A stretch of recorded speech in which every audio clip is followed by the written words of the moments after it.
इस बात की दलील है कि मौत को करीब जानकर भी वो रोई नहीं, घबराई नहीं, बल्कि उनके चेहरे पे मुस्कुराहट आ गई।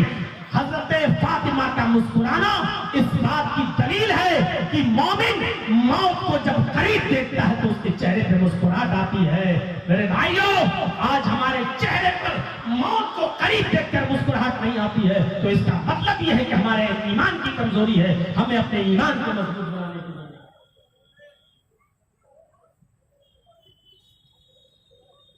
आइए दूसरी दलील देता हूं। अल्लाह के नबी सल्लल्लाहु अलैहि वसल्लम मरज़ुल मौत में मुब्तला हैं, आखिरी अय्याम है। यह वाक़या भी बुखारी शरीफ के अंदर मौजूद है। आपकी बीवियां आपके पास बैठी हुई हैं। हजरत आयशा ने सवाल कर लिया, ऐ अल्लाह के रसूल, एक दिन इंतकाल तो सबका होना है, एक दिन इस दुनिया से सभी को रुखसत होना है, एक दिन इस दुनिया से सभी को जाना है। आपने कहा जी अल्लाह के रसूल, आपको भी जाना है, मुझे भी जाना है। आपने कहा फरमाया अल्लाह के नबी, आप तो अल्लाह के पैगंबर हैं, आप तो अल्लाह के नबी हैं, आप हमें ये बता दीजिए कि इतनी बीवियां हैं जो आपकी इस वक्त जिंदा बाहयात, जो आपके पास आपकी हुजरे में बैठी हुई हैं, आपके करीब हैं, आपकी बीवियों में से सबसे पहले कौन सी बीवी आपके पास आएगी? ये नहीं पूछ रही है कौन ज्यादा लंबी उम्र तक रहेगा, ज्यादा दिनों तक कौन जिंदा, ये नहीं पूछ रही है। हजरत आयशा ने क्या पूछा? आए अल्लाह के नबी, आपकी बीवियों में से सबसे पहले कौन सी बीवी आपके करीब आएगी? यानी आपके इंतकाल के बाद आपके पास सबसे पहले कौन सी बीवी आएगी, यानी किस बीवी का इंतकाल सबसे पहले होगा? नबी अकरम ने जो जवाब दिया, उस जवाब को सोचिएगा, सुनिएगा। बुखारी शरीफ की रिवायत, अल्लाह के नबी मुस्कुराए और किसी भी बीवी का नाम नहीं लिया, किसी भी बीवी का नाम नहीं लिया, बल्कि मुस्कुराते हुए इतना फरमाया, अतवलुकुन्ना यदन,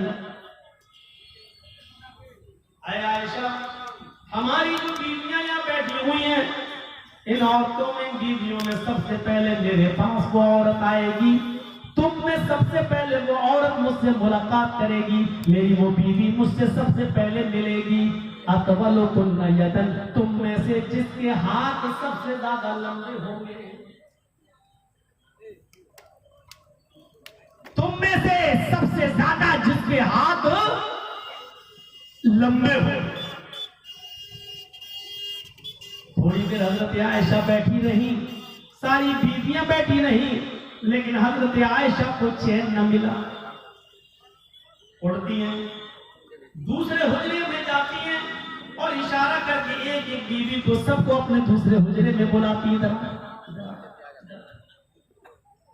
सारी औरतें उस हुजरे में जाती हैं। हजरत आयशा एक लकड़ी ले आई और सारी बीवियों के हाथ नापने लगी कि देखें किसका हाथ ज्यादा लंबा। लकड़ी से हाथ मापने लगी। जब हाथ लकड़ी से मापते मापते सारी बीवियों के हाथ, सारी सौकरों के हाथ माप लिए तो पता चला कि सबसे ज्यादा लंबे हाथ हजरत सौदा रज़ी अल्लाह तआला अन्हा के। हजरत सौदा के हाथ सबसे ज्यादा लंबे थे। कहा सौदा बड़ी खुश नसीब है। देखिए खुश नसीब किसको कह रहे हैं? सौदा को। आए सौदा बड़ी खुश नसीब हो तुम, तुम्हारे हाथ सबसे ज्यादा लंबे हैं। और अल्लाह के नबी सल्लल्लाहु अलैहि वसल्लम के जुमलों के मुताबिक, आपकी पेशीन गोई के मुताबिक तुम सबसे पहले इंतकाल करोगी। यानी बीवियों में सबसे पहले तुम अल्लाह के नबी सल्लल्लाहु अलैहि वसल्लम के पास जाओगी, अपने शौहर से सबसे पहले तुम्हारी मुलाकात होगी।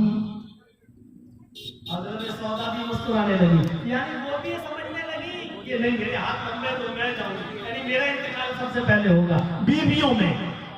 खानदान में है ये बैत में फातिमा का, लेकिन बीवियों में सबसे पहले किसका?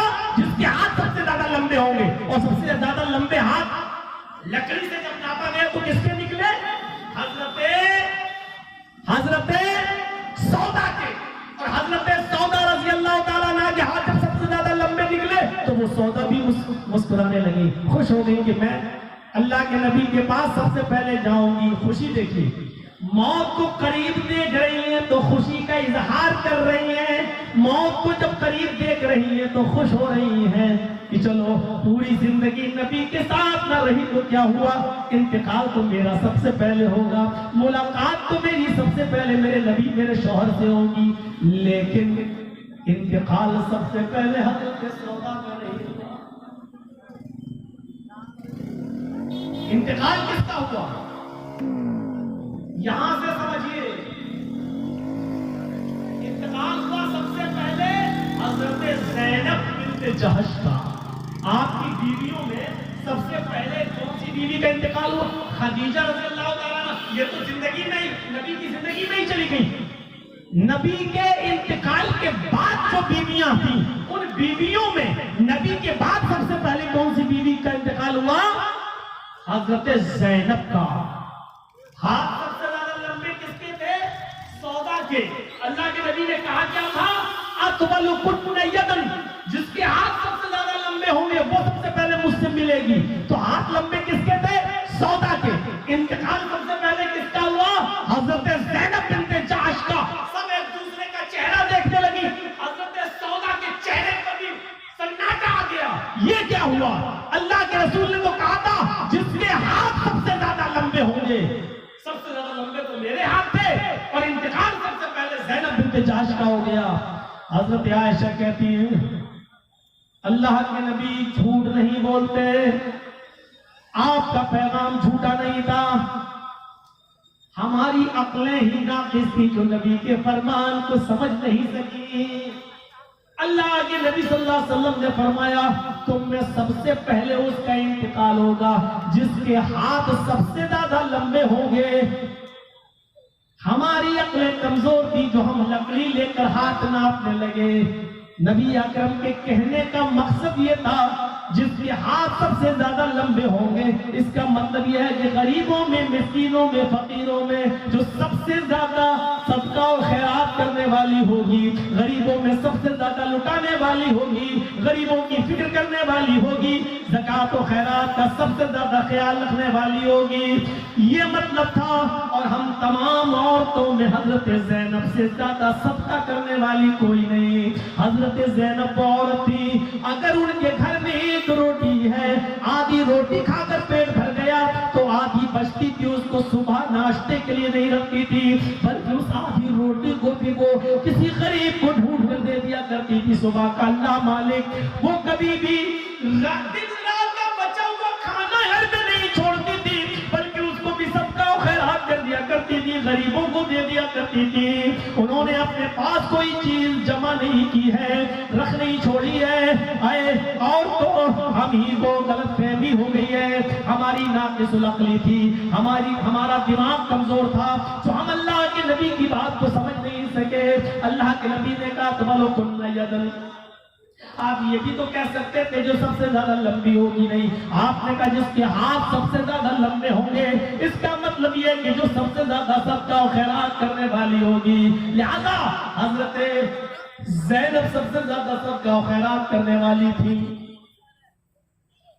इस पूरे बातें को बताने का मेरा मकसद यह है कि हजरत सौदा तो खुश हो गई थी, मेरे हाथ लंबे तो मैं सबसे पहले मिलूंगी। यानी मौत को करीब जानकर मोमिन के चेहरे पे मुस्कुराहट आती है। मोमिन वो है जो मौत को करीब देखे तो उसके चेहरे पे मुस्कुराहट, रंजीदा नहीं होता। अब मौत की दुआ मत मांगना अल्लाह हमें कल मौत दे दे, नहीं, मौत की दुआ नहीं मांगी जा सकती है। हाँ, ये कहा जा सकता है अल्लाहुम्मा अहयिनी मा कानतिल हयातु खैरन ली, अल्लाह मुझे उस वक्त तक जिंदा रख जब तक जिंदा रहना मेरे लिए बेहतर हो, जब तक जिंदा रहना मेरे लिए फितना और फसाद का बाइस ना हो, जब तक जिंदगी मेरे हक में बेहतर हो तब तक तुम मुझे जिंदा रख। व तवफ़्फ़नी इन कानतिल वफ़ातु खैरन ली, और मुझे मौत दे उस वक्त जब मेरा मरना मेरे लिए बेहतर हो। यानी जब तू बेहतर समझता है कि मेरे लिए कब मरना बेहतर है और कब मेरे लिए मरना ज्यादा मुनासिब होगा, आय अल्लाह तो तेरे इल्म में है। जब तेरे इल्म के मुताबिक मेरा मरना जब बेहतर हो उस वक्त तो मुझे मौत दे। ये दुआ मांगी जा सकती है, ये दुआ नहीं मांगी जा सकती है कि अल्लाह मुझे जल्दी उठा ले, आय अल्लाह मुझे कल मौत दे दे, आय अल्लाह मुझे मौत दे दे, अल्लाह इस बीमारी से तो अच्छा है कि मैं मर जाऊं। ये सब दुआएं नहीं की जा सकती है। जैसे किसी को कैंसर हो जाए और तकलीफ से तड़प रहा हो तो कह दे अल्लाह इससे तो अच्छा है कि मुझे उठा ले। नहीं, ये बीमारियां तुम्हारे गुनाहों का कफारा है। अगर तुम सब्र करोगे तो कफारा बनेगी। इन तकलीफों से तुम्हारे गुनाह झड़ेंगे। शर्त यह है कि तकलीफ बर्दाश्त करो, सब्र करो, सब्र करो। इसलिए जन्नत में जाने के जो रास्ते बताए उसमें एक रास्ता वो भी है कि कयामत के दिन वो बच्चे जो सिगरे सिन्नी में उठा लिए गए, जो तफूलियत की हालत में उठा लिए गए, जो दूध पीते बच्चे माँ के पेट से पैदा हुए और छोटे छोटे बच्चे छोटेपन में उठा लिए गए और उनके माँ बाप ने उनके मौत पर सब्र किया। ये बच्चे हैं, इनकी रूहें जन्नत के अंदर घूमती रहती और टहलती रहती हैं। कयामत के दिन अल्लाह रब्बुल आलमीन हुक्म देगा, इन बच्चों को लेकर आओ जिनको दुनिया में हमने उठा लिया था। इनके माँ बाप से हिसाब किताब हो गया है, इनके माँ बाप गुनाहगार हैं, उनको जहन्नम में डाला जाएगा। लिहाजा दुनिया में हमने जिनके बच्चे छीने थे, आए फरिश्तों जन्नत में वो बच्चे हैं, उन बच्चों को लेकर आओ और इस मैदान महशर में उनको उनके माँ बाप से मिलवा दो और मुलाकातें कराने के बाद इनके माँ बाप को जहन्नम में फेंक दो, बच्चों को जन्नत में ले जाओ। दुनिया में चूंकि हमने छीन लिया था इसलिए इंसाफ का तकाजा यह है कि उन बच्चों को लाओ और इनके माँ बाप से मिलवा दो। बुखारी शरीफ की हदीस है, जब वो छोटे छोटे बच्चों को फरिश्ते लेकर आएंगे और उनके माँ बाप से उनको मिलवाएंगे और जब वक्त खत्म हो जाएगा, मुलाकात का टाइम खत्म हो जाएगा, हुक्म होगा फरिश्तों बच्चों को जन्नत में ले जाओ और इनके माँ बाप को जहन्नम में फेंक दो। जैसे ही हुक्म होगा वैसे ही वो बच्चे अपने माँ बाप के दामन को पकड़ लेंगे। फलम याखुज़हा बिसौबी, वो अपने बाप के दामन को पकड़ लेंगे, अपने बाप के दामन को पकड़ लेंगे। दामन होगा, सब नंगे होंगे, जब उठाए जाएंगे तब चंद जगहों पर लोग बरहना होंगे लेकिन हर जगह नहीं। फलम याखुज़हा, वो अपने वालिदैन को उनके दामन को पकड़ लेंगे, फिर उनको छोड़ेंगे नहीं और कहेंगे आय अल्लाह ये तेरा कैसा इंसाफ है, आय अल्लाह ये तेरा कैसा न्याय है। दुनिया में भी तूने मुझसे मेरे माँ बाप छीन लिए और यहाँ भी तू मुझसे मेरे माँ बाप छीन रहा है। आय अल्लाह दुनिया में तूने मुझे मेरे माँ बाप का प्यार नहीं दिया और आखिरत में भी तू मुझे मेरे माँ बाप के प्यार से महरूम कर रहा है। आय अल्लाह जब आखिरत में भी तुझे मेरे माँ बाप से मुझे मेरे माँ बाप नहीं देना थे तो फिर दुनिया में तूने मुझे क्यों उठाया, मुझे मेरे माँ बाप के प्यार से महरूम क्यों किया। ऐ अल्लाह मुझे दुनिया में भी मेरे माँ बाप नहीं मिले और आखिरत में भी मुझे मेरे माँ बाप से महरूम किया जा रहा है। नहीं, ऐ अल्लाह मेरे माँ बाप को मेरे साथ जन्नत के अंदर दाखिल फरमा दे। ऐ अल्लाह दुनिया में तूने मुझसे मेरे माँ बाप छीने हैं, आखिरत में तू मुझसे मेरे माँ बाप न छीन। ऐ अल्लाह दुनिया में तूने मुझे मेरे माँ बाप से दूर रखा, आखिरत में मुझे अपने मेरे माँ बाप से दूर न कर। अल्लाह रब्बुल आलमीन की रहमत को जोश आएगा, चीख पुकार एक आवाज से निदा आएगी उसी मैदान महशर में। आए फरिश्तों ये छोटे छोटे मासूम बच्चे ठीक कह रहे हैं, जाओ इन माँ बाप ने इन लोगों ने अपने बच्चों के इंतकाल पर सब्र किया था और इनको सब्र की तौफीक मिली थी, इन्होंने इन्ना लिल्लाह पढ़ा था और कहा था कि अल्लाह की अमानत थी अल्लाह ने ले ली। अपनी औलाद के इंतकाल पर इन्होंने सब्र किया था और मैंने इन बच्चों को इनके माँ बाप से दूर रखा था, आज मैं इन बच्चों को इनके माँ बाप से दूर नहीं रखूंगा। आए बच्चों जाओ अपने माँ बाप की उंगली पकड़ो और अपने साथ भी जन्नत के अंदर ले जाओ, अपने वालिदैन को भी जन्नत के अंदर ले जाओ। जाओ आए बच्चों, मैंने तुम्हारी आरज़ुओं को पूरा कर दिया है। जाओ आए बच्चों, अपने माँ बाप के साथ जन्नत के अंदर दाखिल हो जाओ। मेरे भाइयों, फिर अल्लाह ताला उनके वालिदैन को बख्श देगा, उनको जन्नत अता फरमा देगा।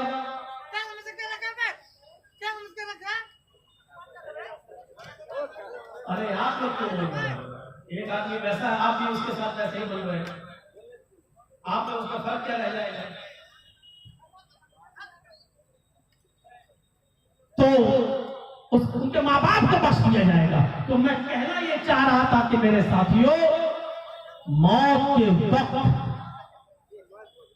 मोमिन खुश होता है, उसके चेहरे पे मुस्कुराहट आती है। हम अपनी मौत का इम्तिहान लें, क्या हमारे अमाल ऐसे हैं कि मौत के वक्त हमें खुशी हो, हमारे चेहरे पे मुस्कुराहट आ जाए, या मौत जितना हमारे करीब आए हम ये सोचें कि हाँ अब अल्लाह से मुलाकात का वक्त करीब आ रहा है और हमारे चेहरे पे मुस्कुराहट आ जाए। ऐसा होता हमारे साथ नहीं हो रहा है। खौफ क्यों? क्योंकि ईमान की कमजोरी है हमारे अंदर।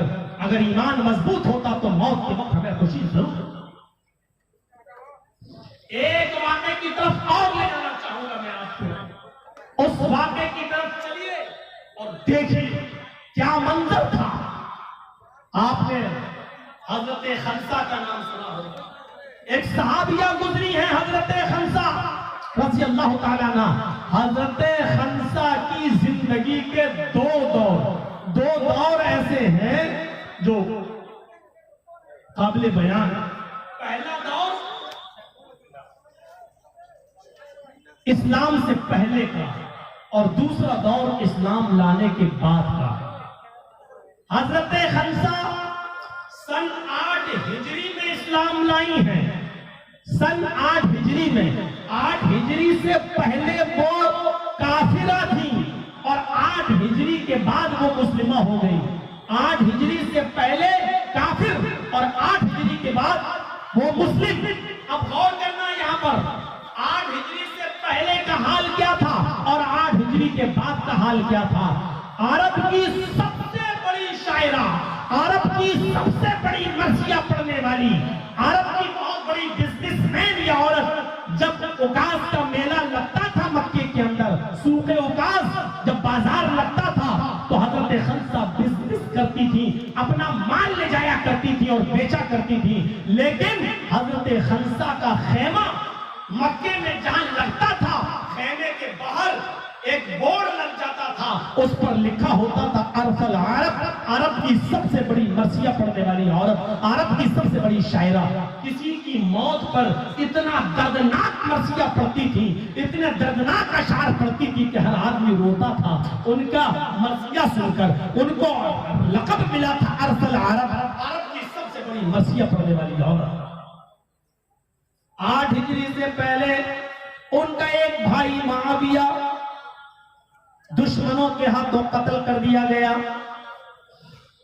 खंसा ने अपने भाई मुआविया के इंतकाल पर रोना ढोना शुरू कर दिया, अशार पढ़ना शुरू कर दिए। खंसा का दूसरा भाई था सखर, उसने अपने भाई मुआविया के खून का बदला लेना चाहा, लेकिन इत्तेफाक देखिए कि दुश्मनों ने खंसा के दूसरे भाई सखर को भी कत्ल कर दिया। मुआविया पहले से कत्ल हो गए थे, खंसा का दूसरा भाई सखर भी कत्ल कर दिया गया। सखर के कत्ल के बाद तुम खंसा का इतना बुरा हाल हो गया कि उसने शेर व शायरी पढ़ना छोड़ दी। वो रोते रोते पागल सी हो गई, मजनून सी हो गई, दीवानी सी हो गई। अपने दोनों भाइयों के इंतकाल के बाद उसको कोई दिखाई नहीं देता था। देखिए मौत पहले जब काफिर थी तो उसकी नजर में क्या थी। खंसा अपने भाइयों के और खास तौर पर सखर की मौत के बाद उसने आखिरी शेर पढ़ा था और उस शेर के बाद उसने कोई दूसरा शेर नहीं बनाया था। आखिरी शेर पढ़ा था, उस शेर के बाद उसने कोई दूसरा शेर नहीं पढ़ा और फिर यही शेर वो पढ़ती रही 8 हिजरी तक बराबर। अपने भाई को याद करती थी। जानते हो वो जब सूरज निकलता था तब भी ये शेर पढ़ा करती थी और जब सूरज डूबता था, गुरूब होता था, तब भी वही यही शेर पढ़ती थी और उसी वक्त वो अपने भाई को याद करती थी। सुबह जब उठती थी और सूरज को देखती थी तो यही शेर पढ़ती थी, युज़क्किरुनी तुलूउ शम्सी सखरा अज़कुरुहु लिकुल्लि गुरूबि शम्सिन। यही शेर उसकी जिंदगी का आखिरी शेर था खंसा का। इस शेर के तर्जमे पर गौर कीजिए। जब सूरज निकलता था तो वो कहती थी युज़क्किरुनी तुलूउ शम्सी सखरा, ऐ सूरज जब तू निकलता है तो मुझे सखर की याद दिला देता है। ऐ सूरज जब तू तुलू होता है तो मुझे मेरे भाई सखर की याद आ जाती है। अज़कुरुहु लिकुल्लि गुरूबि शम्सिन, जब सूरज गुरूब होता था, छिपता था, तो वो कहती थी ऐ सूरज जब तू छिपता है, जब रात आती है तो मुझे मेरे भाई सखर की याद आती है। यानी ऐ सूरज तू क्यों निकलता है, ऐ सूरज तू क्यों तुलू होता है, ऐ सूरज तू क्यों चमकता है, ऐ सूरज जब जब तू निकलता है, जब जब तू तुलू होता है तो मुझे सखर की याद दिला देता है। ऐ रात तू क्यों आती है, ऐ रात तू क्यों आती है, ऐ रात तू क्यों आती है, ऐ सूरज तू क्यों छिपता है कि जब भी रात आती है, अंधेरा होता है और मैं बिस्तर पे जाती हूँ तो मुझे अपने भाई सखर की याद आती है। और करो इस शेर में कितना दर्द था। जब सूरज निकलता है तो खंसा कहती है कि सूरज तू क्यों निकलता है, मुझे मेरे भाई की याद दिलाने के लिए। और जब रात होती है तो कहती है रात तू क्यों आती है, मुझे मेरे भाई की याद दिलाने। इसका मतलब यह है कि कोई दिन ऐसा नहीं जाता कि मुझे सखर की याद ना आती हो, और कोई रात ऐसी नहीं आती कि मुझे सखर की याद ना आती हो। अपने भाई की याद में इतनी दीवानी थी कि रात तो दिन यही शेर करती थी। लेकिन 8 हिजरी के बाद जब इस्लाम लाती है और 16 हिजरी में जब जंग कादसिया होती है, हजरत उमर फारूक उस जंग के अंदर जब सहाबा इकराम को भेजते हैं, अपनी फौज को भेजते हैं, तो हजरत खंसा के 4 बेटे थे। अब इस्लाम के बाद, ये इस्लाम से पहले का जमाना था जब अपने भाइयों को याद कर रही थी, लेकिन इस्लाम लाने के बाद इस खंसा के ईमान की ताकत देखिए क्या आती है। अपने 4 बेटों को मैदान जंग में भेजती है। 4 बेटे थे उसके और 4 बेटों को मैदान जंग में भेजती है। जाओ, 4 बेटों को मैदान जंग में भेजने से पहले कहती है आए मेरे बेटो, आए मेरे लखते जिगरो, आए मेरे जिगर के टुकड़ों, आए मेरे बच्चों, आज तुम्हारी माँ तुमसे कुछ मांगना चाहती है। क्या माँ मेरे पास क्या है कि मैं तुम्हें दूं? माँ के जुमले सुनो। खंसा कहती है मेरे बेटो, जिस तरह तुम 4 की माँ मैं हूं, जिस तरह तुम 4 की माँ मैं हूं, जिस तरह तुम 4 की माँ एक है, उसी तरीके से तुम 4 का बाप भी एक है। यानी आए मेरे बेटो, मेरा शौहर इस दुनिया में नहीं है, तुम्हारा